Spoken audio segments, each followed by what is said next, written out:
video games possess many different ways to frighten players. Just by virtue of having you in the driver's seat during any specific scary scenario, video games are arguably more capable of making the player feel a heightened sense of fear than any other media, and very few sensations are as scary as being chased by something. We've all seen chase scenes in horror movies and TV and stuff, but chases in video games that pit the player on the receiving end of a hostile force are some of the best ways to get a player's blood pumping. This lends itself to one of my personal favorite yet often underused archetypes of enemies in games, what I'm electing to call pursuers. While this type of enemy doesn't have a commonly agreed upon name, it's still one of the most effective horror tropes in video games. The formula is simple: pit the player up against an unkillable, relentlessly chasing enemy that stalks them throughout a game. These types of monsters come in many different shapes and forms, and in this video I wanted to take a look at some of the most famous and effective examples. We're going to be talking about 5 examples of this type of monster in no particular order and talk about what makes them so effective individually. The guidelines for a monster qualifying for this video are as follows. The monster has to be constantly chasing the player whenever they appear in an effort to kill them.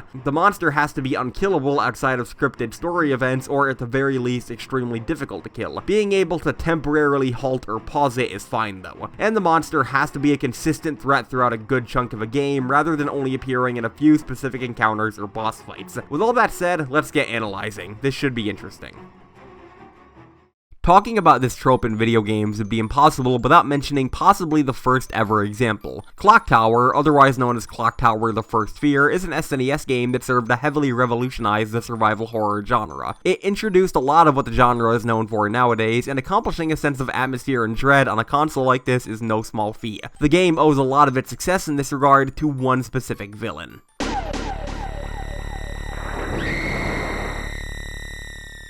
The Clock Tower series in general is littered with this type of enemy, referring to them as stalkers throughout the series as a mechanic, but the original Scissorman is easily my favorite. Also going by the name of Bobby Barrows, throughout the game he'll appear in specific locations or after triggering certain events in an effort to kill Jennifer, the player character. As his name implies, he uses a pair of large garden shears as his method of attack, and will relentlessly pursue the player when given the opportunity. Due to Jennifer being an unarmed 14-year-old girl and Scissorman being an ancient malevolent demon, the player is completely unable to attack or defend themselves against him. He can potentially kill other characters throughout the game's story, and depending on the player's actions and what ending they receive, can comfortably survive the events of the game. The reason I like this Scissorman so much as opposed to any of the other stalkers who've appeared in the series is honestly the platform he debuted on. He's obviously a much more simplistic character mechanically than some of the other monsters we'll be talking about in this video. He'll basically just appear at set points and chase the player, but the fact that he's from an SNES game of all things is pretty wild. It's incredibly impressive that the developers were able to make a character as chilling as this work on the hardware at the time, and I definitely think he deserves his legacy as one of the earliest iconic monsters in video games. If you're a fan of horror in video games, you have a lot to thank Scissorman for.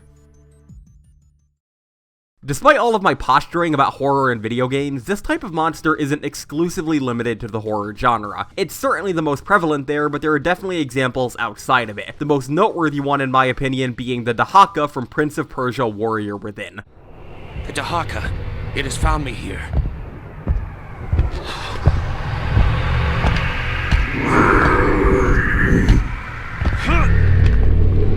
Based on a creature from Iranian folklore, this hulking monster appears throughout the game in a straightforward effort to kill the prince. You see, the Dahaka is the guardian of time, an immortal creature who exists to ensure the events of the timeline play out as they should. The prince had previously used time travel shenanigans to undo his own death, which set things off their intended path, ultimately putting him in the Dahaka's crosshairs. The creature wants nothing less than to kill the prince and is dead set on doing it. As a result, it'll appear periodically throughout the game to relentlessly hunt and attack the player, being completely immune to attack on its own and only being warded off by water. What makes the Dahaka so effective as a pursuer even outside of a horror game is the sense of power that it possesses. This isn't like Scissorman or anything outside of Resident Evil. This is an immortal, immensely powerful, time-bending deity that's only goal is to kill the player. It's some pretty stacked odds if I can be blunt. Whenever it appears to attack the player, the screen will take on a sepia tone filter and the soothing sounds of I Stand Alone by Godsmack, yes, the actual song by the actual heavy metal band, will start blaring to signify to the player player that things have amped up. If I'm being honest, I'd have to say that the Dahaka is probably the single scariest enemy on a character level that we'll be discussing in this list, mainly due to how impossibly strong it is compared to the player. You can't fight it, and considering that it's always gunning for the prince, you're truly never safe. The stakes here are higher than simple zombies or demons. Helplessness in games has never been so fun.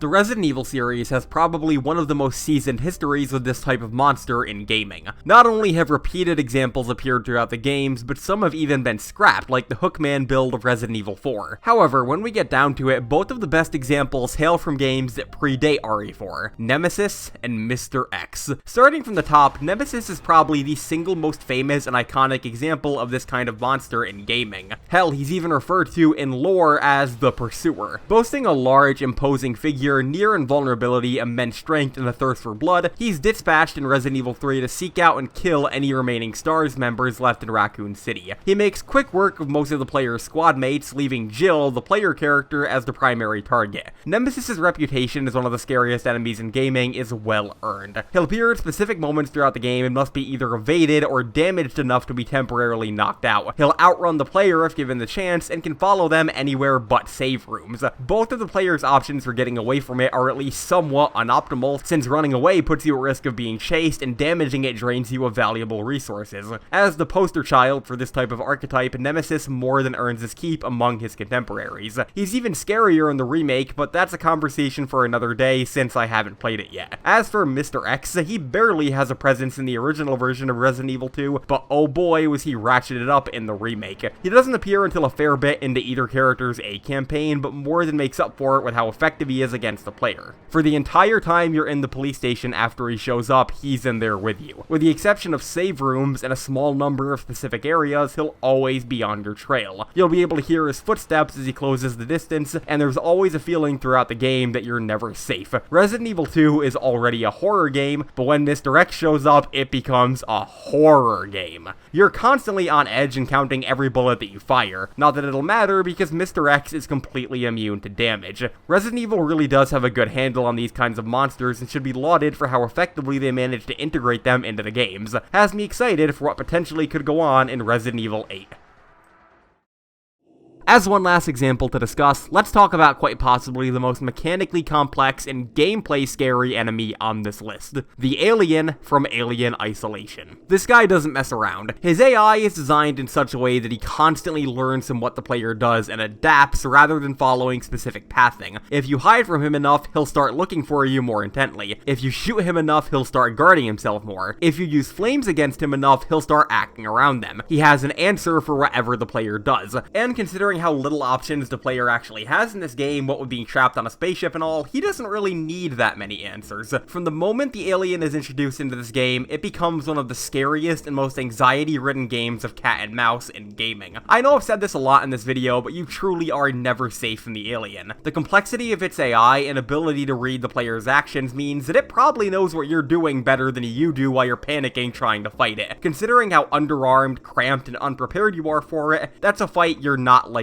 to win. It really is a mechanical marvel and one of the scariest enemies in video game history, fitting for one based on such an iconic horror monster. So, what's the verdict? What makes these kinds of enemies so effective when they're used in games? Well, to break it down, it's the sense of helplessness and lack of safety that they instill into players. In most situations, you're typically the lion in games of enemies being the lamb. Even in the scariest and most impossible situations, you often still have a way to win. But with enemies like these, the script is flipped. You're on the defensive while the enemy has the upper hand. You're the mouse and they're the cat. Players aren't often put in situations where they're this helpless against enemies in games, so I think these types of monsters should really be lauded for how much they stand to defy gaming norms. There really is nothing like a good chase. Thanks for watching, and happy Halloween.